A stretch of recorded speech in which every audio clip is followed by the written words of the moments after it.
আসসালামু আলাইকুম রহমতুল্লাহি ওবারাকাতুহু। প্রিয় দেশবাসী, মুমিন মুসলমান ভাই বোনেরা, আশা করি সবাই ভালো আছেন। আপনাদের দোয়ায় আল্লাহ তাআলা আমাকেও খুব ভালো রেখেছে। আজকে আপনাদের সামনে গুরুত্বপূর্ণ তিনটি সুন্নতের বিষয়ে আলোচনা করব। যে তিনটি সুন্নত আমল করলে অন্য অন্য সুন্নতের প্রতি আমল করার স্পৃহা বৃদ্ধি হয় এবং কি অন্য অন্য সুন্নতের প্রতি আমল করাও খুবই সহজ হয়ে যায়।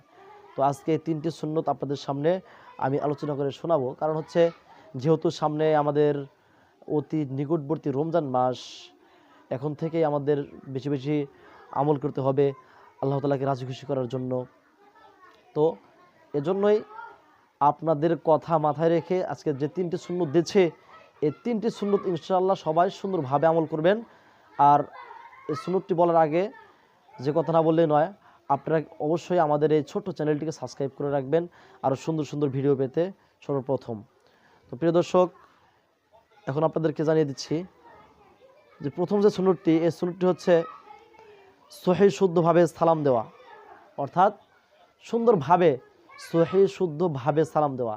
আমরা অনেকে সালাম দিই আসসালামু আলাইকুম, আসলে আসসালামু আলাইকুম কোনো শুদ্ধ সালাম নয়। সহিহ শুদ্ধভাবে সালাম দিতে হলে অবশ্যই আসসালামু আলাইকুম ওয়া রাহমাতুল্লাহি ওয়া বারাকাতুহু, আসসালামু, এই আসসালাম এই শব্দটি সুন্দরভাবে উচ্চারণ করতে হবে।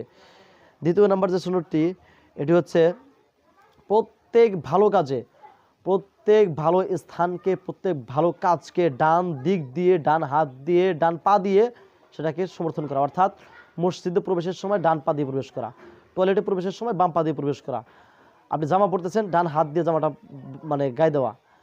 এরপরে মেসক করতেছেন, আপনি ডান হাত দিয়ে মেসক করলেন, বাম হাত দিয়ে না করলেন। এরপরে কোনো মলমূত্র বা কোনো কিছু পরিষ্কার করতেছেন যেগুলো নাপাক, সেগুলো আপনি বাম হাত দিয়ে করলেন। বা প্রত্যেক ভালো স্থানকে ডান দিক দিয়ে প্রাধান্য দেওয়া, এটাই হচ্ছে 2 নম্বর সুন্নত। 3 নম্বর যে সুন্নতটা হচ্ছে বেশি বেশি আল্লাহ তাআলার জিকির করা, অর্থাৎ আল্লাহ তাআলাকে সবসময় ডাকা। তো আল্লাহ তাআলাকে জিকির করার জন্য তো প্রথমে একটি জিকির রয়েছে সুবহানাল্লাহ, আলহামদুলিল্লাহ, লা ইলাহা ইল্লাল্লাহু আল্লাহু আকবার। এটি একটি জিকির। এই জিকিরটা সুবহানাল্লাহ 33 বার, আলহামদুলিল্লাহ 33 বার, আল্লাহু আকবার 34 বার। এরকমভাবে আরও ছোট ছোট জিকির রয়েছে, সুবহানাল্লাহ বিহামদিহি, সুবহানাল্লাহিল আযীম। এই ছোট ছোট জিকিরগুলোর অনেক গুরুত্বপূর্ণ ফজিলত রয়েছে। আপনারা এই ফজিলতগুলো দেখে নেবেন।